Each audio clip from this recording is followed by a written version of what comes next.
NightCap Recap. What up, fellas? Hello, everyone. Welcome back. This is the NightCap Recap. You know where to find us on Instagram. Shout out Steve Ferranda for our new logo on the page. We appreciate you for that. Also, Specialty Media Group.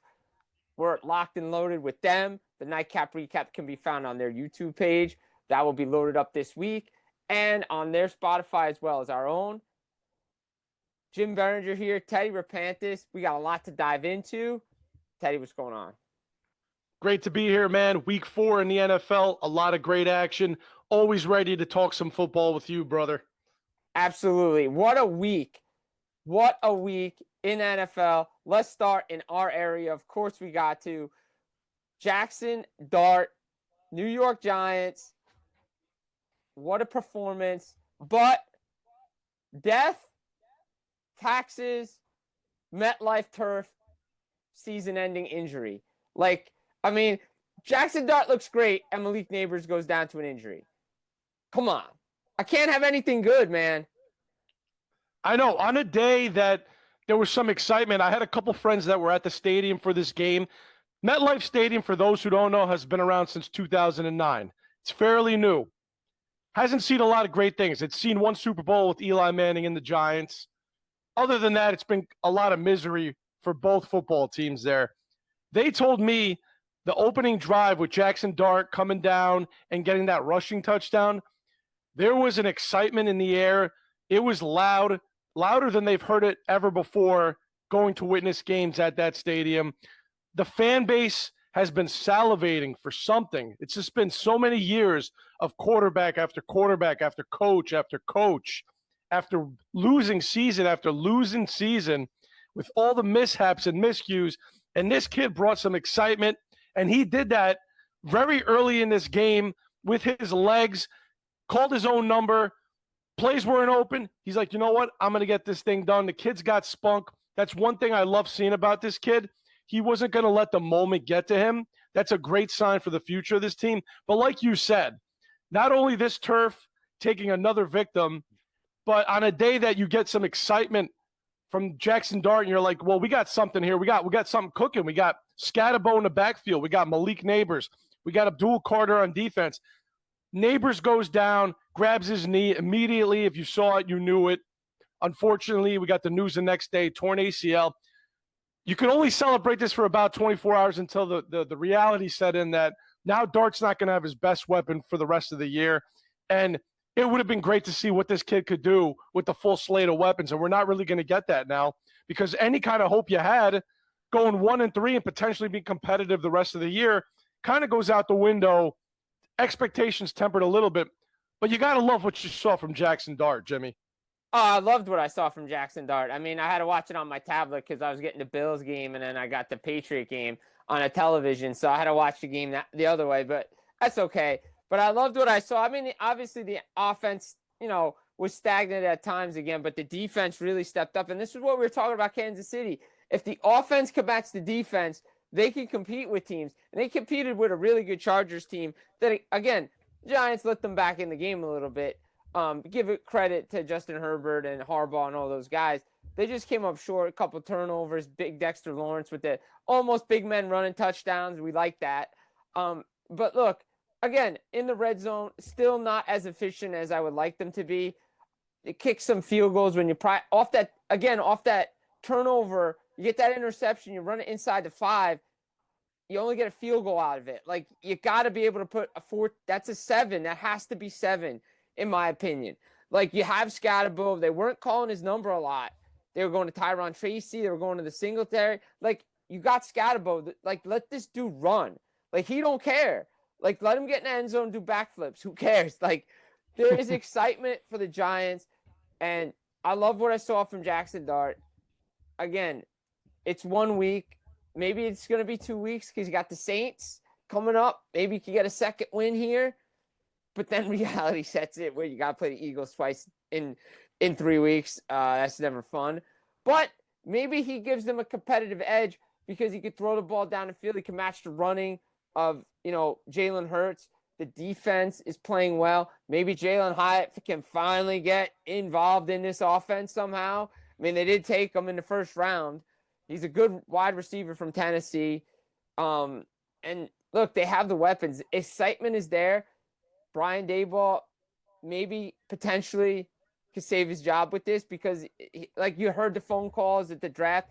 If you read the reports and you hear the reports, he wanted Jackson Dart over Shedeur Sanders. He's like, this is my guy. I mean, it's now or never.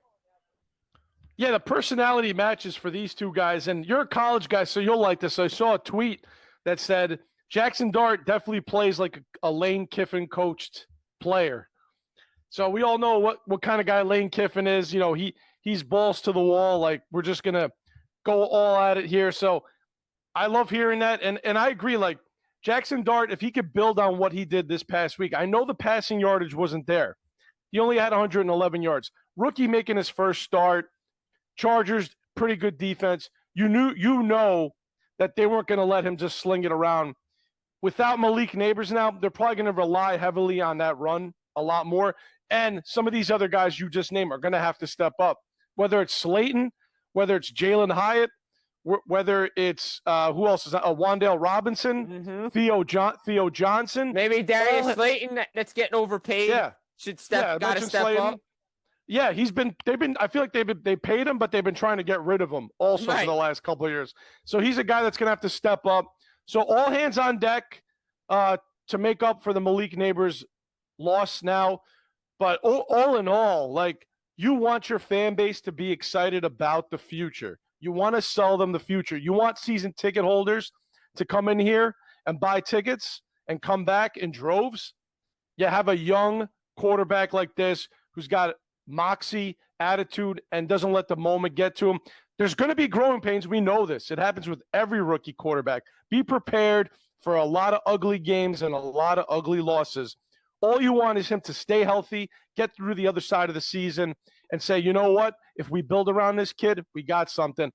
Like you said, Dable, maybe job on life support, maybe.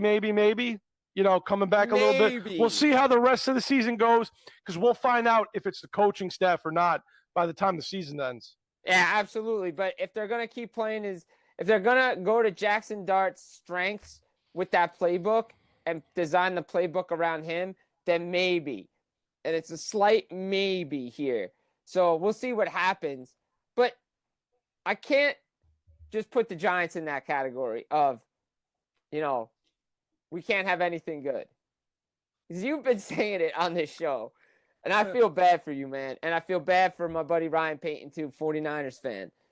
Christian McCaffrey is finally healthy, looking like the old guy, and everybody else is hurt. It's unbelievable, Jimmy. I mean, it's an ongoing theme here on the podcast from last year to this year to every single year. You're right. Can't have nice things. The 49ers, if it's not one thing, it's something else. I don't know what's going on over there, why these guys get injured so often. I know they play with like a ferocious tenacity, and they go pretty hard during the week of practice. We've heard this before. So I don't know if that's an argument against these guys shouldn't practice that hard or as often. I don't know. Guys are just getting hurt left and right. It's unfortunate because, like you said, now that McCaffrey's finally back to being the guy, now we're stuck with Brock Purdy's out for this game tomorrow. Mac Jones back in there. Top two receivers, Ricky Pearsall, who's been the everyman for this team, making every catch. Dinged up, hurt, not playing. Jawan Jennings comes back from an injury, gets hurt again. Ribs, out. Kittle's still out. Ayuk's still out. It's unbelievable. Those guys are eligible to come back, Kittle and Ayuk, after week 6. So maybe reinforcements are coming. And I think something tells me if this game was on a Sunday, that maybe Brock Purdy and these other two guys would have toughed it out somehow. The body, this is why we hate Thursday games. You've railed it against it for years. The body for a football game doesn't recover fast enough in 4 days. So Purdy was already coming back from the toe, probably re-aggravated it. And it's such a quick turnaround that putting him back out there risks further injury. Same thing with these other two receivers, Jennings and Pearsall. Yeah, they could probably gut it out and play, but do you really want to risk the rest of the season sitting at 3-1? Yeah, you're going to have to take the loss here most likely. I'm not going to count them out. Crazy things have happened. You know, the Panthers win games. The Browns can win games. Anybody can win in the NFL. It's not going to be easy, but They're kind of like, you know what? Let our guys get the 10 days off here and come back in week 6, and we'll readjust. We're sitting at 3-2. That's why this Jags game that they just lost was so tough. Because if you're at 4-0, you got a nice cushion, and now the division's going to be so tight. So, look, it's right here in the topic we're talking about. The Seahawks and the Rams both won, got to 3-1 to tie the Niners, and now this division, we talked about it, going to be one of the toughest and best in the NFL all year long, probably. Yeah, I mean, you said it, right? Like this Thursday night game. I hate these Thursday night games. I've hated them. I don't like them, but the it's out of the genie's out of the bottle. We're not putting it back in the bottle. Like we can't. Like it's never gonna happen because people watch it no matter what, whether it's on Amazon Prime, whether it's on NFL Network. Doesn't matter if the game play stinks. Doesn't matter, guys don't play. It's money. Everybody wins. And they're playing the Rams. Rams are red hot right now. Matthew Stafford looks like a guy that didn't have a back injury all off season. So maybe he just didn't want to be in training camp. I mean, good for him. Michael Strahan did it the one year that they won the Super Bowl against the Patriots. He was just like, nah, I'm not doing it. Like, I just didn't want to do it. I'm not saying I think he had legitimately had a back injury. But the Rams, we talked about it last week on the program. They look like the greatest show on turf right now. It looks like the 99 Rams. I'm watching the 99 Rams. Like, just go up and down the field. It's ridiculous what this team is doing right now. I'm very impressed with this team. I'm very impressed with Matthew Stafford. Again, Sean McVay, great coach. Like, I think everybody loves Sean McVay. This team is just playing well. Williams is running the ball up and down the field. Like, these guys just, you know. And Puka Nacua, dude, he's the lead. He's the number one receiver in the NFL right now. Leads the league in catches and yards. The touchdowns aren't there yet. They're going to come, but this guy's open on every play. This is reminiscent of the season Stafford just had with Cooper Kupp like 3 years ago, where Cooper Kupp won the Triple Crown in receiving. Puka Nacua, if his touchdowns were up, would be in the same conversation. Stafford is great for number one receivers. He did this with Megatron in Detroit, Calvin Johnson. He did it for Cooper Kupp, got him paid, and now he's doing it for Puka Nacua also. So hats off to Stafford, and you're right. They are playing like the greatest show on turf, plus a defense to match now, a ferocious defense. Their D was always good, though. I mean, their D brought them to that Super Bowl that one year against the Bengals. With Aaron Donald. Yeah, we thought they would take a step back after Aaron Donald retired, and guess what? There was guys better. Waiting. Yeah, there was guys waiting in the wings to the point where if Aaron Donald probably stuck around, maybe he gets another ring because he's only 30 years old. So these other guys that were waiting in the wings, Jared Verse, Kobe Turner, these guys are stepping up and filling in, and this defense hasn't missed a beat at all.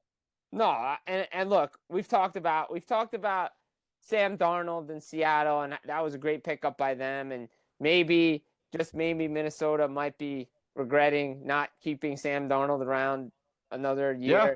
I mean, he's playing really well. Kenneth Walker III looks like the guy I watched in college run up and down the field. Jackson Smith and Jiggy. I mean, the Ohio State University wide receivers. As much as it pains me because I'm a Miami guy, I love the U. They got the best receivers in the league right now. They're taking over everywhere. I mean, Kenneth Walker at Michigan State, I mean, he was a beast, and now he's doing it here. Their defense is great. They play well at home. Good coach. I mean, this is why this division is so tough. Yeah, That's why coming that out win for the 49ers against the Cardinals was so huge. And the Seahawks. That's the thing. I think Shanahan looked at this and said, all right, we got 2 division wins. We got the Rams now. Why are we going to go get our guys beat up? Yeah, okay, we'll take a loss. We're still sitting 2-1 in the division and 3-2 record, and there's still an upcoming soft schedule. And they're going to see the Rams again later in the year, hopefully with everybody healthy. So I think Shanahan is making the smart decision here. Don't rush these guys out in 4 days rest. It sucks, but it's part of what you signed up for in the NFL with the schedule. So yeah, so I think the injuries might be too much for them to overcome right now, but get your guys rested and then get everybody back. And because we're seeing what's happening, and we'll talk about the Chiefs later, but we're seeing what happened with the Chiefs. All their guys are coming back, and they're starting to look like the Chiefs of old. So, I mean, maybe the 49ers get everybody back, and here we go again. Yeah, we got 3 teams mid-season. Yeah, mid-season. I think they have a mid-season bye, week 7 or 8 possibly. I'd have to look. That's probably a good point to be like, all right, Let's get all these guys back. We're going to come back with a vengeance and finish out the second half of the year with a great home slate of games towards December. And that's where you really got to win those games at the end of the year. Yeah. All right. So we got moved to the AFC North. We talked about this division a lot too recently. I can't believe the Steelers are sitting at 3-1. They were almost sitting at 2-2 though. Minnesota almost came back and won that game. But Mike Tomlin and Aaron Rodgers and the Steelers, and I'm going to be honest, the Steelers are not playing well. They're not. Specifically defensively, they're really not. They're not. But Aaron Rodgers looks like the guy he was in Green Bay. Looks like discount double check, with the touchdowns. Look, I think we always said this was going to be a good fit, coach and player, because Tomlin's going to keep everybody in line. We just didn't think, we thought Baltimore would be better. We thought Cincinnati would be better. We didn't think they were going to lose quarterbacks and have injuries to their quarterbacks. And here's the Steelers sitting 3-1. It's like, look, if they make the playoffs and shut me up, great, that's fine. But I still don't think they're a playoff team. I still think they're a one-and-done playoff team if they get in. If they get in, they're probably one and done again. I mean, we know what's going to happen. Like, they're starting out great. They'll probably have a big losing streak in the middle of the year, and they'll just get above 500 to get in there. But you're right. Burrow out, probably done for the year. Lamar, hamstring. They'd be wise not to let him push that. They have a bye week, I think, in week 7. Let him sit the next 2-3 games. Unfortunately, at 1-3, you kind of have to win some games here. How far deep are they going to get in a hole? And then Cleveland, switching over to Dylan Gabriel, Joe Flacco. Great career. You had a good one. Sit down. 41 years old. He's done. Gabriel's in there. The Browns, how much success are the Browns going to have with a rookie running back and a rookie quarterback now? I know the defense will keep them in games, but the Steelers kind of are in a prime spot here now. On the bye week, get some of these guys some rest, get Jaylen Warren back, come back, and start racking up some wins in the division. You got to take advantage while Cincinnati and Baltimore are down and get wins over those two teams. I think that's going to be the key thing for them. But I'm shocked too. Both of us were not high on the Steelers in our preseason look ahead, our predictions. We weren't too big on the Steelers. We said this was the end of the 18-year run of them making having at least a winning record, a 500 or better record for Tomlin, or a playoff run. So I'm shocked, but kudos to Rodgers for maybe rejuvenating one last run here, taking the stink of the Jets off of him. Maybe that's what he needed to do. Get to Pittsburgh. Or get to an organization that could keep him in line and say, this is our way, ain't your way. Right. Exactly. Like, Tomlin's definitely keeping him in line here. So, hey, man, excited for the Steelers fans, I know, because they weren't too thrilled coming into the year either. No, and shout out to Dylan Gabriel, too, because I think he played well in the preseason. So I think this team, for me, is going to be really well. I think the Browns, again, Minnesota, we'll see what happens. These overseas game. Browns tough out, got a good defense. So maybe that's another win for the Browns, which would be huge for them. It could be, because Carson Wentz is very slow, and I think Myles Garrett's going to be in his face all day. So there's no reason that the Browns can't at least make that an interesting game. It's going to be a low-scoring slugfest. It's two really good defenses. London's not getting a good game with this one. It might just be who scores the most field goals in that one, to be honest. Yeah, exactly. But speaking of, there's a lot of points. There's 80 points. Dallas and Green Bay Sunday night thriller. But we didn't have a winner. Felt like disappointing. First of all, let's go to the end of the game in overtime. Before the Packers just end the game with a tie. What are you doing? Clock management. Like, what are you doing? You killed 11 seconds. Just get to the line, spike the ball. And you had 2 shots at the end zone. Didn't understand that. The play calling was questionable most of the night. I had our buddy Foot texting me saying, hey, if LaFleur runs the ball here, I'm going to jump out of building. Luckily it was a pass, so it didn't happen. But the play calling was very questionable most of the night. I didn't understand when the defense knew you're going to go for you're lining up. Jacobs is back there. Run a play action, right? You were beating them deep the whole night. There's no reason that this game, I mean, look, Dallas got back into this because of the first half with that 2-point conversion return. And then they had that turnover and got that late touchdown to make it a tie game going into that. Actually, they took the lead going into that, if I'm not mistaken. And then it was just nobody could stop anybody. Jordan Love is lucky that there was 1 second left on the clock. I mean, if that just goes straight into down the hallway, the game's over. Yeah, the game's over. Yeah, if it doesn't hit the ground, right? Yeah. And somehow 1 second. And at that point, to me, it seemed like they were playing they were playing for the tie. Too conservative.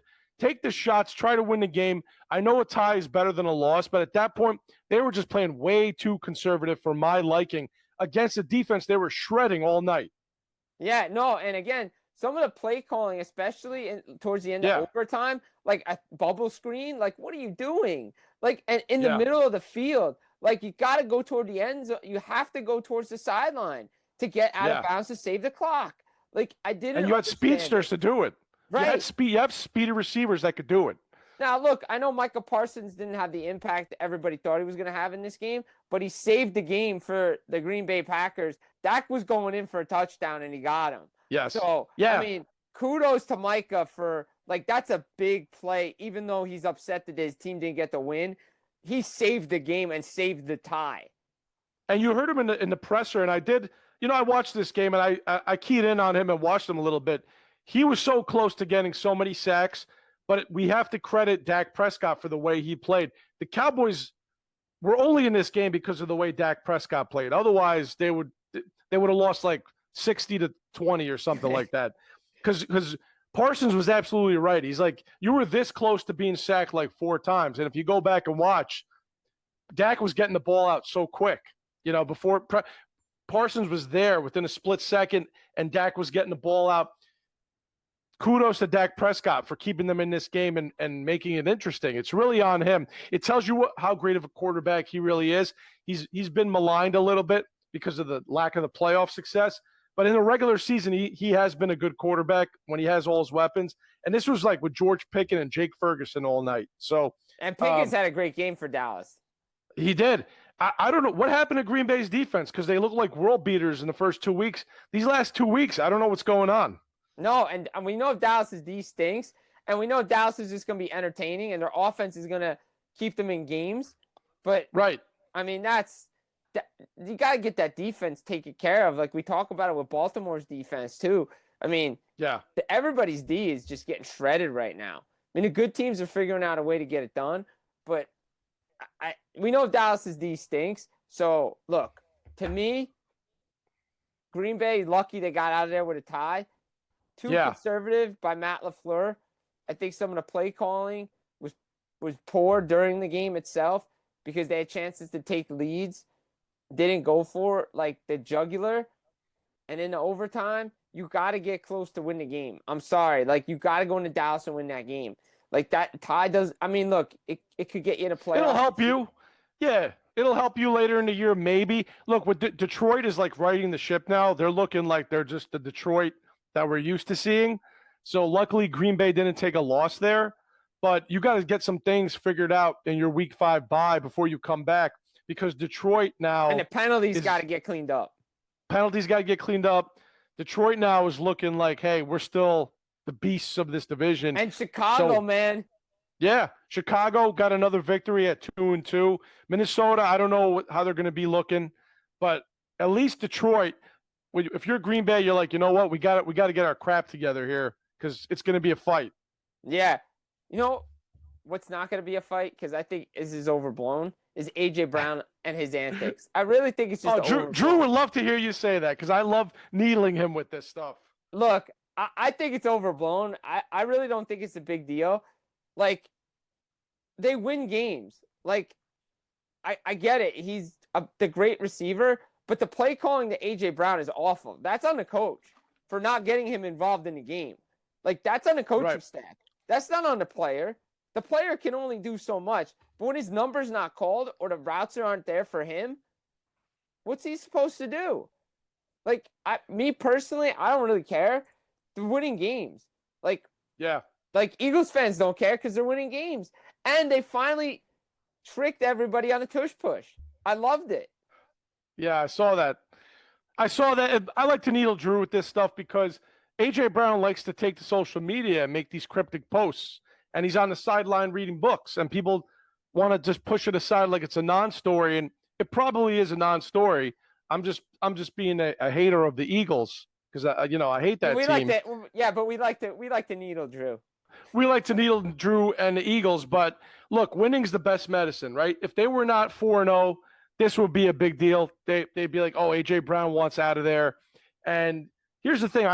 If there's one thing, it's look, true dominant number one receivers, they just want to impact the game and touch the ball and feel like they're contributing. And I think A.J. Brown, after the Super Bowl, had this whole post, and he talked about how he did feel a little like detached from it because maybe he wasn't as involved as he'd like to be. Although he's happy for the team's success, he can't feel like he's a part of it. There's something to that.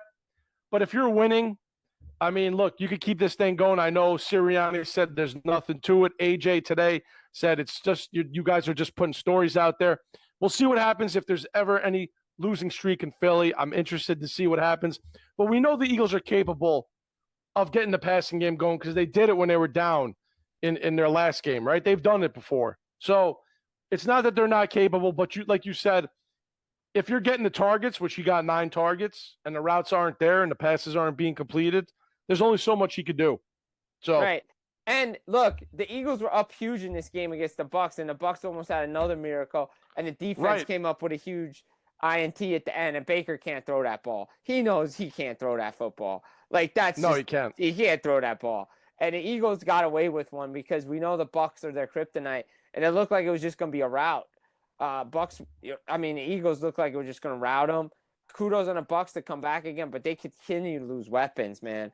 I mean, yeah, injuries again, and that leads right into what we were going to talk about next, right? I mean, Michael Penix and the Falcons righted the ship, big win over Washington, and he needed that because the chatter was starting up about Kirk Cousins. Yeah. And hey, I mean, look, he's only had 7 professional games so far, 7 or 8 at this point. He's started 4 last year, so we got to give him the full season.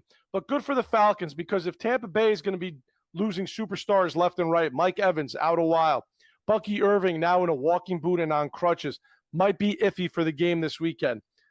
They got Godwin back, but you're losing your pieces, and even Baker's a little banged up. This is the time for Atlanta to kind of step up here and jump up and take advantage of those injuries because we know Carolina and New Orleans are non-factors. Yeah. 2-team race. And Atlanta, if they can get, like, if they're on the same page like they were against Washington, that's your big pick for your prediction. I know you're high in Atlanta this year. Watch out for those guys. They could make it interesting in that division and in that conference too. Yeah, I mean, Falcons are playing well. I like what they're doing. Big bounce back game. Like you said, only 8 games. And, with the chatter, Kirk Cousins, we talked about injuries with Cincinnati. Is that a player that the Bengals go after if they want to save their season? Because they're going to have to try to save their season at some point. You got Jamar Chase talking. He's not happy because he doesn't have the quarterback there. So that's something to watch. Then you got Chiefs and the Chargers, man. They start off great, and they're starting to lose players. Again, we talked about it. You sent me the thing off the line about John Gruden talking about the practice, the offseason, new CBA. Too many injuries, not enough practice, not enough pads in practice, too much shorts and T-shirts. Guys get hurt. Chiefs are coming back, getting all their injury guys back. Xavier Worthy. This team looks like it's back to the team that went to the Super Bowl. They're getting a running game involved. Chargers starting to lose guys. Luckily, they got off to that hot start. Offensive line, they lost Slater before the season started. Now Joe Alt, the big tackle, might miss significant time. Not good if you're Justin Herbert because especially he's having a great year passing the ball. Got to keep him protected and upright. The run game's there. Hampton's been great, but still, that's not a good sign to keep Herbert protected and get that going. But you're right. Look, Broncos got right Monday night, got the big win over the Bengals. They're sitting at 2-2.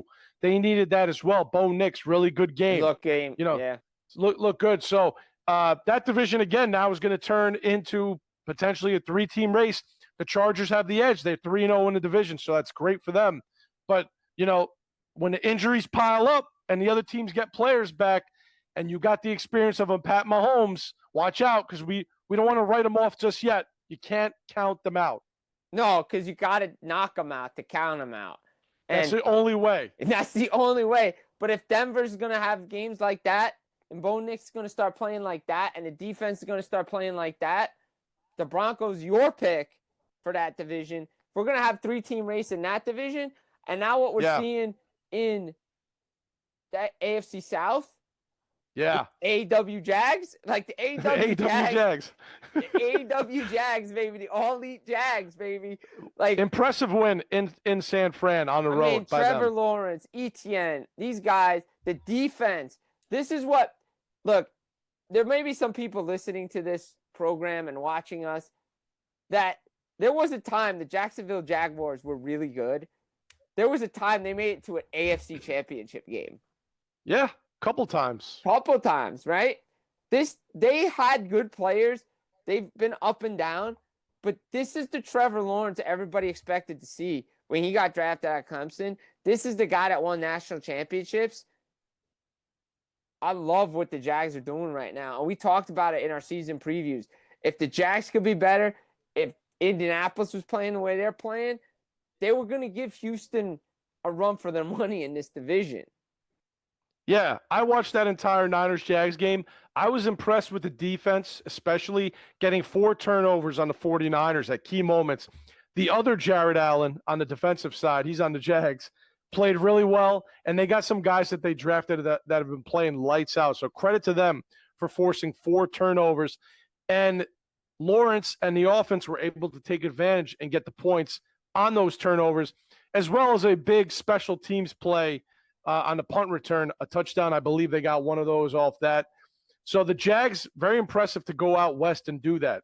Teams going from east to west don't do that well. And Lawrence has a bad history out there actually as well.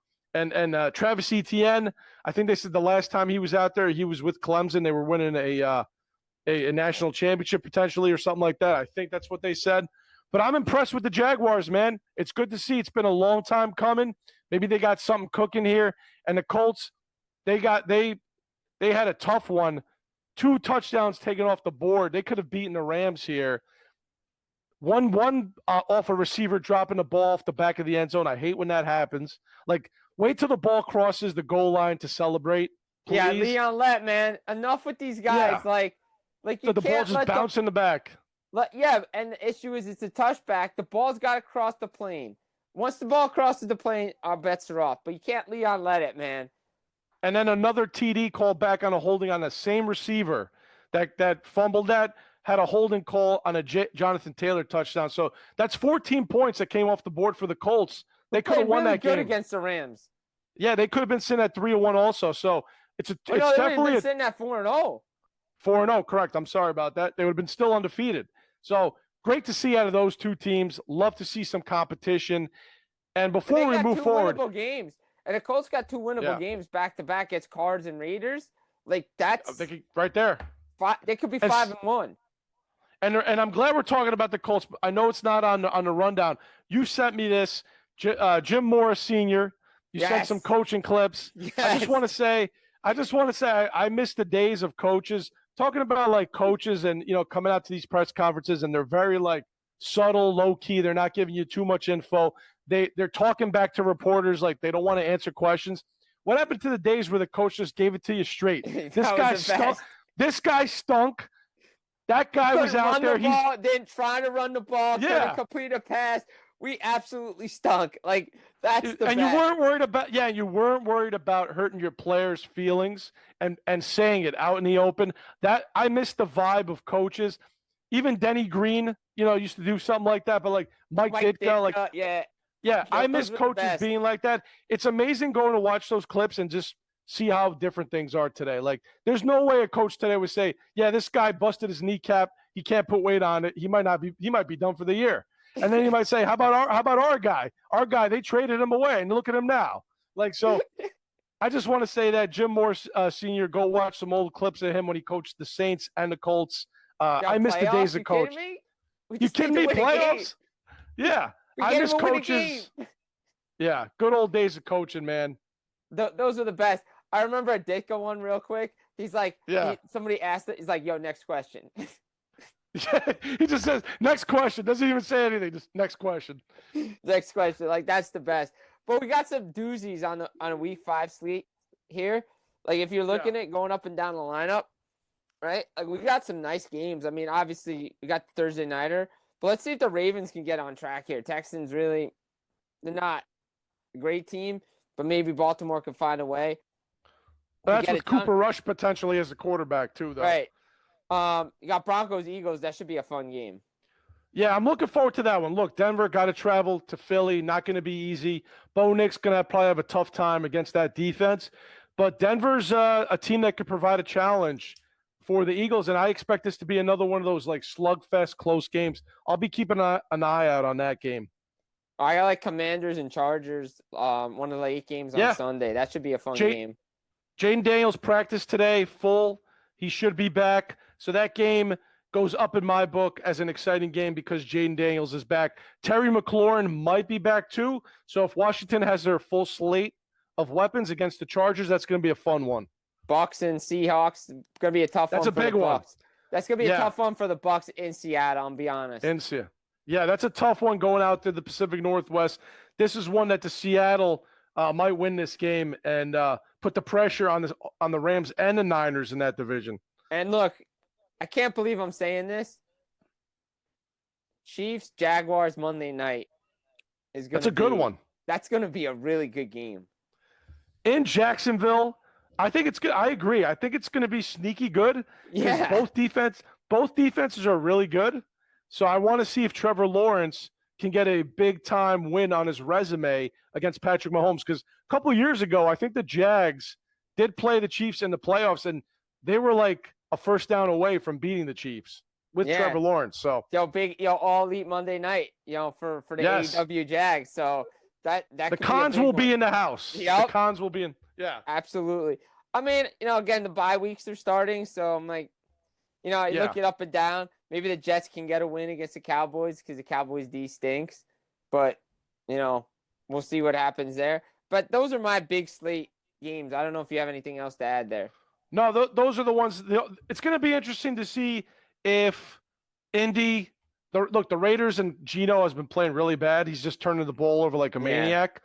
Can Indy get back on track here? I'm not saying it's going to be a great game, but that's an interesting to watch. And, of course – your New York Giants, Ken Jackson Dart, keep rolling in New Orleans. Can we keep that going? We'll see. Hopefully. All right. Quarter mark MVP, offensive, defensive players that's had the biggest impacts through 4 weeks. I mean, I'm gonna throw it out. I mean, I talked about this as a bold prediction, but why not Danny Jones? Why not Danny Dimes? Go.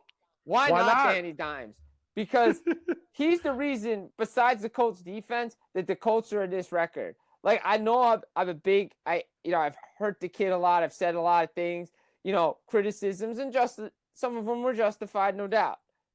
But he's playing at a high level for the Colts to be competitive in that division and for the Colts to be playing at a really good level right now. And I expect them to continue.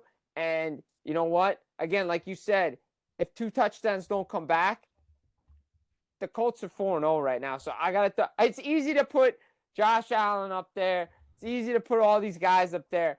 I'm going off the board. I'm going Daniel Jones. Love that pick. That's a great pick. He's been playing great for 4 games. I'm going to go with the guy we talked about earlier, not too long ago, Puka Nacua, the Rams. 42 catches, 503 yards, only 1 touchdown in the year. Those are going to come. He's open on every single play. I looked at some advanced analytics. He is open on 48% of it. There's some kind of open rate. He is 12% higher than the second best guy. So he's literally open almost every single time that he's running a route. So, and that's kudos to Matthew Stafford. So to me, I'm going to go with Puka Nacua on the offensive side. I think he's the reason the Rams are even 3-1 in the conversation. Yeah, I mean, look, that's a great pick because I think if you look at it, the Rams aren't in this position. They really aren't. Like without him. Without him. Yeah, you need Stafford too, but I think without him, they're not winning these games because who else is he throwing it to, right? Exactly. So I think that's another solid pick. Who you got for defensive side of the ball? I I could have gone with a number of guys. I mean, some of the guys in the Giants are playing really well. Brian Burns, but I went with Myles Garrett. I think this is an easy one. 4 sacks on the year. He is the reason that the Browns defense can get after teams and compete and be in games. He is someone that everybody game plans for, and sometimes you have to put 1, 2, or 3 players on him to defend him and to guard against him. So give me him. He's the most ferocious pass rusher in the NFL right now. I'm going to go with Myles Garrett at the current moment. Yeah, I mean, that's a solid pick. I think everybody, you put those guys up there, either Myles Garrett, Micah Parsons, guys like that. Yeah, he's another one. But, you know, I'm going to Denver because I like their guy right there. You know, Patrick Surtain II. He's been playing well Jimmy. He's been playing well for the Broncos. He stepped up his game against the Bengals. But, you know, we know the Denver D hadn't been great, but he had been really standing out even in those 2 losses. He's coming up with the big sacks. He's playing well. You know, he's definitely one of those guys that when you're playing the Denver D, you got to watch out for and you got to circle on your chart. So to me, that's a guy that I would have as playing well in the first 4 weeks. That's a great pick because he's been the guy that's locked down the number 1 receiver on every team that they faced. And you know, there's a lot of guys that we know over the years that have done that. Darrelle Revis, there's been some shutdown corners, lockdown corners. If you could take away one weapon or one side of the field, that's so huge for your defense. So that's a great pick, Jimmy. I appreciate that. All right, locks of the week. We've been rolling pretty good. We've been rolling pretty good. Again, we were picking against the Saints. So, you know. Tough to do that this week. You could still pick against them, but it's tough. If you wanted to. It's a gamble. I'm be honest. That's a 50-50 one this week. If Malik Neighbors was healthy, I'd say that's my lock of the week. But that one, I'm not sure about. I'll give you one. Maybe we'll have the same. We're probably looking at the same thing. Detroit over Cincinnati. That's the one right? I'm going with. I'm taking Detroit in Cincinnati. Going in there. You know, you could also go. You could go Arizona over Tennessee. Yeah, that one, or Seattle over Bucks. To me, just because that's another gamble, probably, but it's probably as close to a sure thing. The Seattle's so good at home that that's a good one to pick also. And then people want to say the Bills over the Pats, but the Pats are actually sneaky good. Yeah, so that's more of like on the Saints and Giants gamble if you wanted to do it. Same with the Bucks. Correct. And Seahawks. But to me, I'll go Detroit. And one more thing before we get out of here. All the best to Tyreek Hill after that nasty injury on Monday night. Yeah. Dislocated knee, torn ACL, all the 9 yards. Miami still found a way to win the game. Jets just can't win a game. But, again, they go play the Panthers. That might actually be a lock for Miami to win the game. You never know. Yeah. Miami, maybe that's a winning streak, like we like to say with Major League, right? Yeah, exactly. That's a winning streak. Tyreek Hill's injury was gruesome. I only saw the still shots. Didn't look good, but you're right. Yeah, all the best in the recovery. You hate to speculate. A guy like him, he's all about speed. You'd have to assume some of the speed is going to be gone. He's a little older, so whatever is next for him, he's probably done with Miami. So we'll see what happens, but all the best on the recovery for sure. Guys, this has been a jam-packed issue of the NightCap Recap. Another great edition. Jim Berenger, Teddy Repantis, up on Instagram, up on Specialty Media, on the YouTube, on their Spotify, on our Spotify. Can't wait to be back with you again next week, talking more football. Maybe we'll dive into some wrestling too and some other things. Guys, take care. We'll be back and enjoy. Enjoy the football, guys.